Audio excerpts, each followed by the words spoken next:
these companies are not moving at all. The prices are trading in a range. In fact, only the indexes, the mid cap and the small cap index, वही 100% से ज़्यादा return दिया उन्होंने. मोदी जी ने lockdown लगाया 24 March 2020 को, और and the same day Nifty ने अपना बॉटम क्रिएट कर दिया 7500 के around. Hello everyone, my name is Amit Soni. I am a BTech graduate from BITS Pilani, currently working as a data scientist in one of the world's leading MNCs. I've been in the stock markets for the past 5 years, especially in the technical side of it. So I'll be creating this video series to talk about and share my knowledge on technical analysis in stock markets.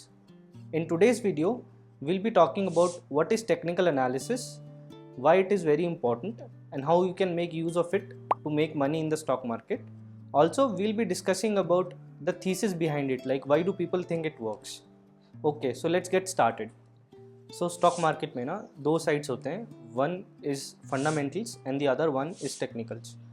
Fundamental analysis में क्या होता है कि आप लोग एक company लेते हैं और उसका रेवेन्यूज़, उसका प्रॉफिट्स, उसके कैश फ्लो, उसका डेट, ये सब चीज़ें देख के आप एक इन्फॉर्म डिसीजन लेते हैं कि क्या आपको स्टॉक में इन्वेस्ट करना है या नहीं. Rather than in technical analysis, आप लोग सिर्फ उस चार्ट, उस प्राइस का चार्ट और उसका प्राइस एक्शन देखते हैं और उन पैटर्न्स के बेसिस पे आप डिसाइड करते हैं कि ये स्टॉक ऊपर जाएगा या नीचे जाएगा, right. So this is basically the difference between the two. And why technical analysis is more important is because वो आपको व्हेन टू बाय करने की एबिलिटी देता है. व्हेन टू बाय और when to sell, basically it allows you to time the market, not perfectly but it gives you a good ability to do so. So इस बात को हम ना दो एग्जाम्पल से समझते हैं. One goes back to 2009 era for Reliance Industries and the second is of the present times. Okay, so 2008 में ना क्रैश आया था, right. We all know that the great stock market crash. उसके बाद 2009 में काफ़ी लोगों ने ये सोचा कि अब हमें ना बहुत ही एक फंडामेंटली स्ट्रॉन्ग कंपनी चाहिए जिसके फाइनेंशियल्स बहुत अच्छे हैं और बहुत ही रिलायबल कंपनी होनी चाहिए. And that company was Reliance Industries at that time. So काफ़ी सारे लोगों ने उसमें हैविली इन्वेस्ट किया. But you will be shock to know कि वो company, although it was financially very good, उसने 2009 से लेकर 2015 तक एब्सोल्यूट बेसिस पे 0% रिटर्न्स दिए, like straight for 7 years. On the other hand कुछ और कंपनीज थी like Eicher Motors, Royal Enfield वाली, and then Bajaj finance and Asian Paints. उन्होंने उस सेम पीरियड में मल्टी बैगर रिटर्न्स दिए, लाइक मोर देन 10x. तो फंडामेंटली तीनों कंपनीज, चारों कंपनीज बहुत अच्छी थी, उनमें कोई प्रॉब्लम नहीं था. But the only problem was that people could not understand when to time the market, right. उन्हें ये नहीं पता चला कि कौन सा स्टॉक अभी चल रहा है और कौन सा स्टॉक नहीं चल रहा है. तो this is why we need to see charts as well along with fundamentals to understand कि हाँ भाई, मतलब although these companies are good but this is the right time to buy these stocks. The second example comes from very recent times after the 2022 corrections. Okay, so in 2023 many people thought the same thing कि हमें बहुत ही fundamentally strong companies में invest करना है. So two of these companies are HDFC Bank and Kotak Bank, right? So बहुत सारे लोग उसके अंदर अब आज भी heavily invested है and they are waiting for these two stocks to run. Although the fundamentals of these stocks are very strong, these companies are not moving at all. The prices are trading in a range. On the flip side अगर आप देखें कि 2023 में mid cap and small cap stocks में एक बहुत अच्छा run आया. I am not sure whether उस एक साल में, 2 साल में उनमें फंडामेंटली बहुत ज़्यादा चेंजेस आए या वो पहले ही आ चुके थे. बट टाइमिंग वाइज अगर आप देखेंगे तो अभी उनके अंदर 2023 में बहुत अच्छा रन आया है. In fact only the indexes, the mid cap and the small cap index, वही 100% से ज़्यादा रिटर्न दिया उन्होंने. तो आप देखिए कि फंडामेंटली अगर आप कंपेयर करोगे तो you will see that these two companies are very strong compare to the mid cap and the small cap companies. But although timing wise अगर आप देखोगे तो अभी आप देखोगे कि small cap and mid cap ने अच्छा रिटर्न दिया.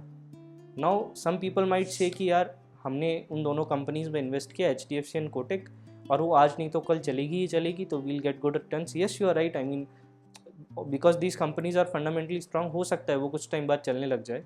But the only problem is कि अभी वो कंपनीज नहीं चल रही है and the whole mid cap and the small cap stocks is running in front of your eyes. So it's very difficult to hold the patience, right. It's very difficult to be patient and hold the stocks for long term. क्या पता अगर मतलब ये companies 3-4 साल बाद चले तो आप में इतना पेशेंस होगा कि आप उसको होल्ड कर पाएँ या नहीं. These are the two examples and I think you will be able to understand कि फंडामेंटल्स के साथ साथ टाइमिंग द मार्केट भी उतना ही इंपॉर्टेंट होता है. एंड इसलिए we need to understand the basics and the advanced versions of technical analysis.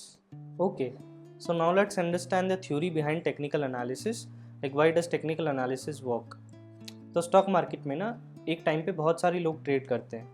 कुछ हम जैसे लोग होते हैं रिटेल इन्वेस्टर्स जिनके पास बहुत ही लिमिटेड कैपिटल और बहुत ही लिमिटेड इन्फॉर्मेशन होता है.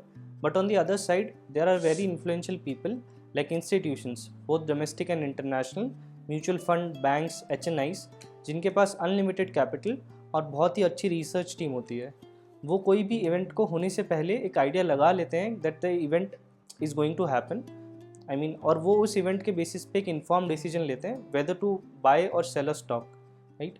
तो जैसे ही वो एक इन्फॉर्म डिसीजन लेते हैं and they actually do the action, तो वो चीज़ ना चार्ट पे आ जाती है.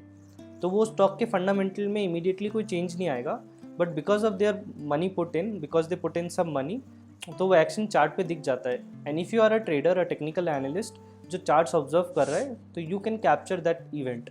तो तुम्हें ये आइडिया लग जाएगा कि okay, I mean some big players ने यहाँ पे कुछ पैसा डाला है, तो we can also do the same thing. तो this is the advantage of technical analysis. Now let us understand this with 2 examples, one of the COVID period and one recently of the war times between Iran and Israel. तो Covid में मोदी जी ने lockdown लगाया था 24 March 2020 को.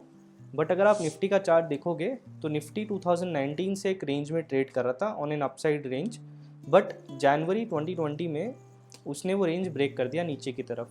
Okay, तो if you are a technical analyst you can see that difference.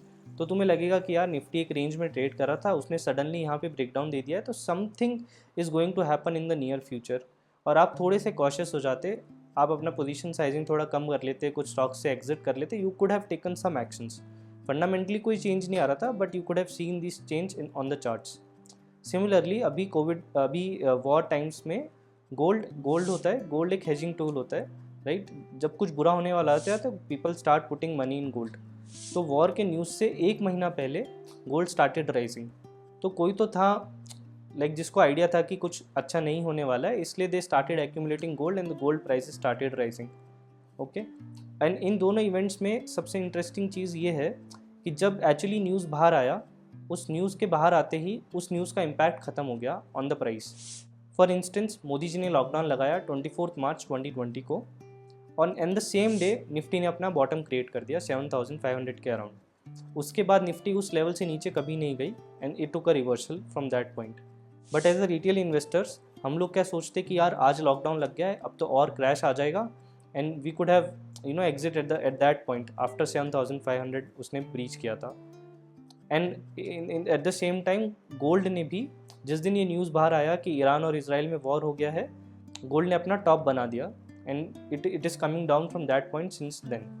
लेकिन as a retail investor हम लोग सोचते हैं कि अब वॉर ब्रेकआउट हो गया है तो गोल्ड और ऊपर जा सकता है, और हम लोग उस पॉइंट पे बाई करते हैं. So I hope you got a gist of why technical analysis is important in the stock market and how it can be used to make more money in the stock market. So that's it for today's videos, guys.